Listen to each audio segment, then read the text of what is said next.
Ibu, saya Sophomorni dengan NIM 858085483. Baiklah, saya akan menjawab untuk soal nomor 1 sampai 7.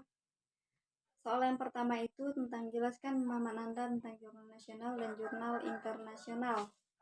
Nah, menurut pemahaman saya, jurnal nasional itu adalah jurnal ilmiah yang diterbitkan di dalam negeri dengan cakupan pembaca yang terbatas pada Indonesia. Biasanya jurnal nasional ini cakupannya bersifat lokal. Lokal artinya bersifat terbatas, hanya pada wilayah tertentu. Nah, biasanya bahasa yang sering digunakan adalah bahasa nasional, contohnya seperti bahasa Indonesia. Nah, penulisnya juga biasanya berasal dari dalam negeri, serta aksesnya juga lebih mudah di dalam negeri. Nah, sedangkan untuk jurnal internasional adalah jurnal ilmiah yang diterbitkan dan dapat diakses oleh pembaca di seluruh dunia. Biasanya, jurnal internasional ini cakupannya bersifat global. Global artinya menyeluruh atau mendunia. Nah, biasanya bahasa yang sering digunakan itu adalah bahasa internasional. Contohnya seperti bahasa Inggris, Spanyol, dan lain-lain. Nah, penulisnya juga biasanya berasal dari berbagai negara dan aksesnya itu bersifat global, artinya menyeluruh ya, dan sering berbayar. Nah, untuk soal nomor 2, jelaskan tentang plagiarisme dan jenisnya. Baiklah, plagiarisme adalah tindakan mengambil, menyalin, atau menggunakan karya orang lain, baik itu berupa tulisan, ide, pendapat, tanpa memberikan pengakuan dari mana sumber tersebut berasal, sehingga seolah-olah karya tersebut adalah hasil karya sendiri. Nah, berikut adalah jenis-jenis plagiarisme. Yang pertama itu ada plagiarisme kata demi kata. Nah, biasanya plagiarisme ini mengutip atau menyalin kata, kalimat dari karya orang lain tanpa mencantumkan sumber secara tepat. Nah, selanjutnya itu yang kedua ada plagiarisme atas sumber. Nah, di mana plagiarisme ini menggunakan ide, teori, atau pendapat dari sumber lain tanpa menyebutkan identitas sumber tersebut. Nah, yang ketiga itu ada plagiarisme pengarang, di mana plagiarisme ini mengakui karya tulis milik orang lain sebagai karya sendiri. Oke, untuk soal nomor 3, jelaskan pemahaman Anda tentang ragam bahasa Indonesia dalam karya tulis ilmiah. Baiklah, menurut pemahaman saya bahwa ragam bahasa Indonesia dalam karya tulis ilmiah itu adalah variasi penggunaan bahasa yang secara khusus dirancang untuk menyampaikan hasil kegiatan ilmiah seperti penelitian, analisis dalam bentuk makalah, jurnal, dan skripsi biasanya ya.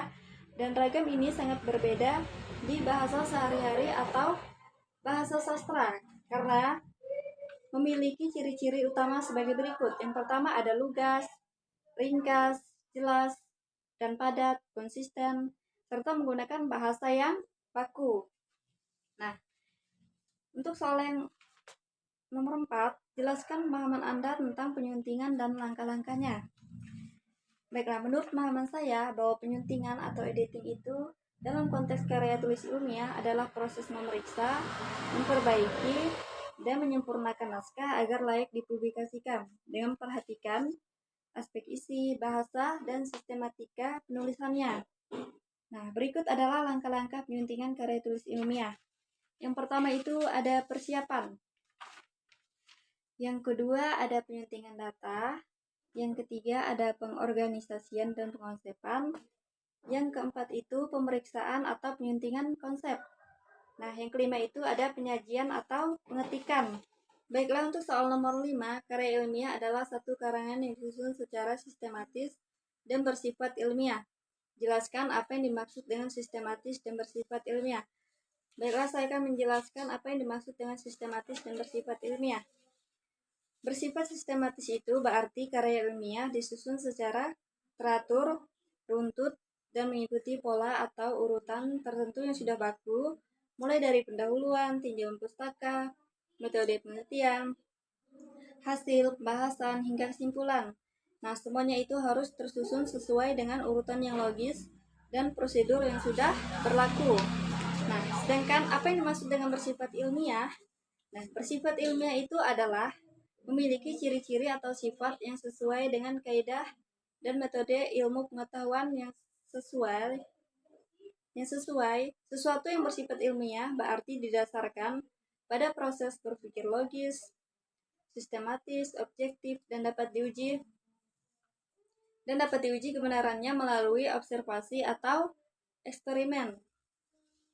Nah, sedangkan soal nomor 6, mengapa teknik penulisan karya ilmiah perlu dikuasai? Nah, teknik penulisan karya ilmiah perlu dikuasai karena memiliki peran penting dalam membentuk kemampuan akademik dan profesional seseorang.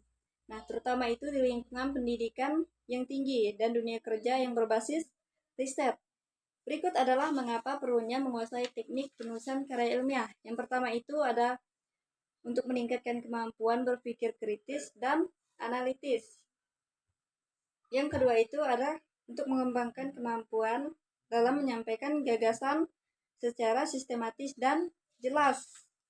Nah, untuk soal nomor 7, sebutkan 5 macam tujuan penulisan karya ilmiah. Baiklah, yang pertama itu untuk melatih peneliti berpikir kritis dan komprehensif.